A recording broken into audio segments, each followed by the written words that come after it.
been following her for like close to a decade, so I've had a lot of confidence in what she was bringing to the table and the path that she put forth. So I had that perspective going in. I probably would never have pursued this with anyone else because I had such trust. And I believe I was divinely guided to her in the first place, so I have always looked at like the stepping stones just appearing, and Rachel would kind of be the one placing them in front of me. I joined Rachel's, I can't remember what it was. It was the one before A New Earth, and Souls Gathering Together, before I even moved back to Maine, because I was looking for like-minded, people and happenings. It was incredibly personal. I felt like I was called to this. I had a lot of discontent in my personal relationship at the time, but and I really felt like this was a way for me to feed myself and heal myself, okay, with the full intention of healing that relationship at the same time by taking care of myself. And in lots of ways, that is what happened. Even though, I'm a little bit more separate from that relationship now, but we are still very healthy individuals who interact with each other. It's interesting how those things kind of unfold. I got the email about the class right when I was like at my near wit's end. I was like, oh, there's hope in the forest. There's a light, and I threw myself into it, even if I was a little touch and go on the actual assignments.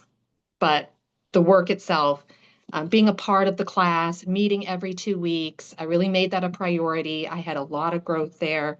And I was also just really surprised once I threw myself into the actual assignments, because of course you throw yourself in thinking, this isn't going to work.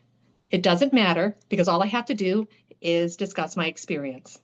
And then it would work. And the same thing with all of my practice clients. This isn't going to work, but it doesn't matter. And then it would. Works for my clients, worked for me, the self-hypnosis portions were really incredible.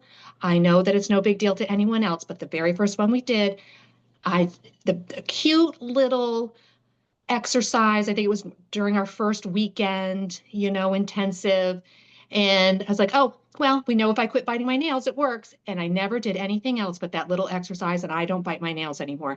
And I am so sorry, but that is like incredible to me. I'm a 45-year-old woman, lifelong nail biter, who doesn't bite her nails anymore. And here's the proof. But the sessions that we did, I did the 6-pack because it was the easiest for me to manage, but also the smartest. Like one of the best things I ever did. I was 23 beginning in inner child work. So it took 22 years to get there. And I don't mean to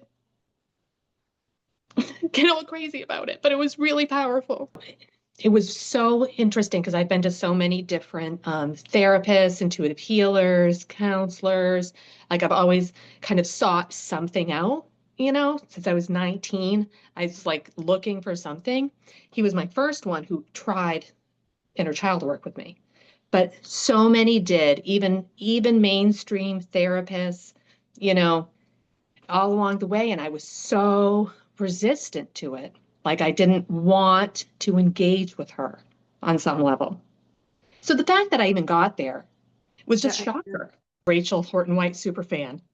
It's still a little theoretical at the moment because I haven't secured the website or anything, but still waters wellness. The things that I'm interested in is, just get my Reiki 1 and 2, just get my 200-hour yoga, just, because these are things that I value. And right now, my cousin and I, who is an incredible yoga instructor, among other things, we're actually planning a retreat